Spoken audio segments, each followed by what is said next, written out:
PTI सरबराह Imran Khan हुकूमत खे ॻाल्हियुनि जी मशरूत आछ करे छॾी।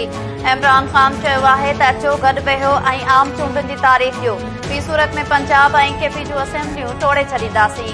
ॿई असेंबलियूं टुटियूं त 66% मुल्क में चूंडूं थींदियूं। छा अव्हां चाहियो था त मुल्क जे 3 हिसनि में चूंडूं थियनि ऐं अव्हां वफ़ाक़ में वेठा रहो? लाहौर में पंजाब जी पार्लियामानी पार्टी खे ख़िताब कंदे इमरान खान चयो त मुल्क देवाले तरफ़ वञी रहियो आहे। डिफॉल्ट रिस्क 100% थी चुको आहे। हुक्मराननि वटि मुल्क खे बहरान मां कढण लाइ को बि रोड मैप न आहे। इसहाक डार बि हाणे ख़ामोश थी वेही रहियो आहे। काफ लीग मुकमल तौर असां सां गॾु बीठल आहे।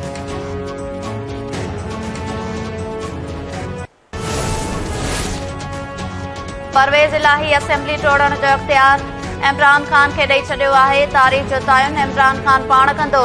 हुकूमत जल्द चूंडुनि जो ऐलान ऐं असां सां ॻाल्हियूं करे। ॻाल्हियुनि जी आछ वज़ीर आज़म खां अचणु घुर्जे। PTI अख़बार फवाद चौधरी चयो आहे त मुल्क हिन वक़्तु मुआशी बहरान खे मुंहुं ॾेई रहियो आहे।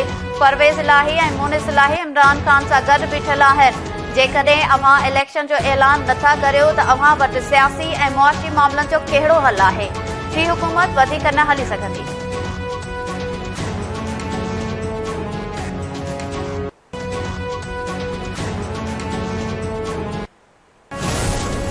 जेको खटे आयो खैर सां जंहिंजी सिंध समूरी सूहा। जेको खटे आयो खैर सां जंहिंजी सिंध समूरी सूहा।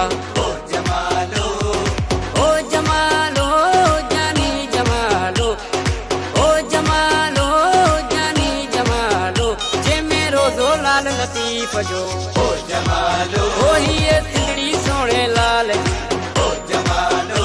जड़िया जिंद मिठी तेड़िया सिंध मिठी। जड़िया जिंद मिठी तेड़िया सिंध मिठी। हो गोरिया साह सिंधन लाए जियो जियो सिंधी। हो जियो जियो सिंधी। जड़िया जिंद मिठी।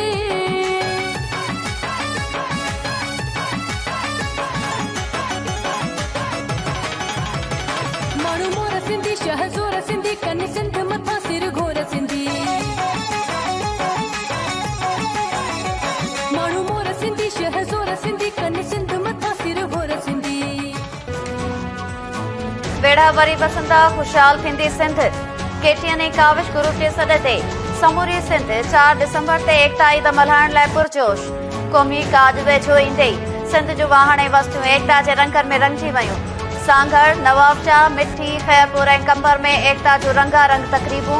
गुड्डू, सेवण, मेहड़, दहरकी, नगर पार्कर, नसरपुर, थाणोबुला खान, पीर वसण ऐं मीरपुर बठोरो में बि एकता जा रंग निखरी पिया।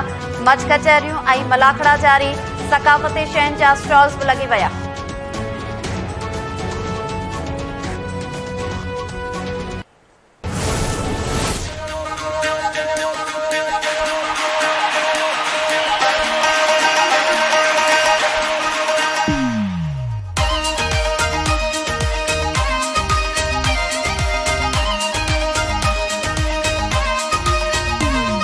माशाल्लाह ॾाढी ख़ुशी थी थिए। अल्लाह साईं सभिनि खे आबाद करे ख़ुशि हुजो ऐं सिंधी भाइर सभई ईअं ई ॿधी हुजे ऐं ईअं ई साथ हुजे। सिंध सलामत साथ सलामत। असांजी कोशिश इहा आहे त असांजी हर साल ये रैली निकलती रहे ऐं ईअं पंहिंजी सिंध सकाफ़त के कायम रखंदा रहूं। सिंध कल्चर डे पुरजोश तरीके से मनाया जाए और ये हमारी सिंध की पहचान है। अजरक टोपी असांजो ही सिंध जो सकाफ़ती ॾींहुं आहे। असांखे सिंधियुनि खे मतिलबु खपे त ईअं ई गॾिजी रहणु खपे। अहिड़ा ॾींहं मल्हाइणु खपनि।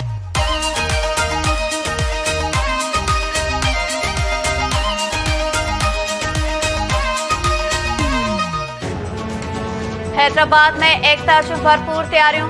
टिकटॉकर्स पारां शानदार रैली कढी वई। सकाफ़ती वेस वॻा पहिरियल टिकटॉकर्स ऐं शहरनि जी वॾे अंग में रैली में शिरकत।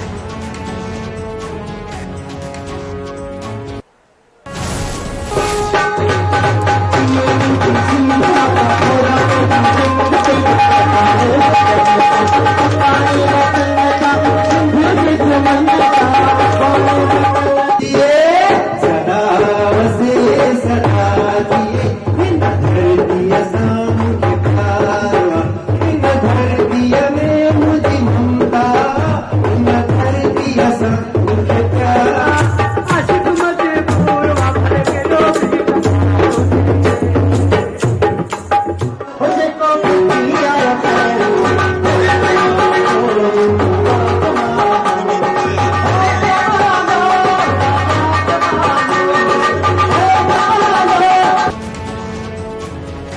दुबई में बि एकता जा रंग निर्वार। क़ौमी काज जे हवाले सां मुनक़िद कयल तक़रीब में साना जे अख़बारनि ऐं दुनिया जे मुख़्तलिफ़ मुल्कनि में रहंदड़ सिंधियुनि जी वॾे अंग में शिरकत।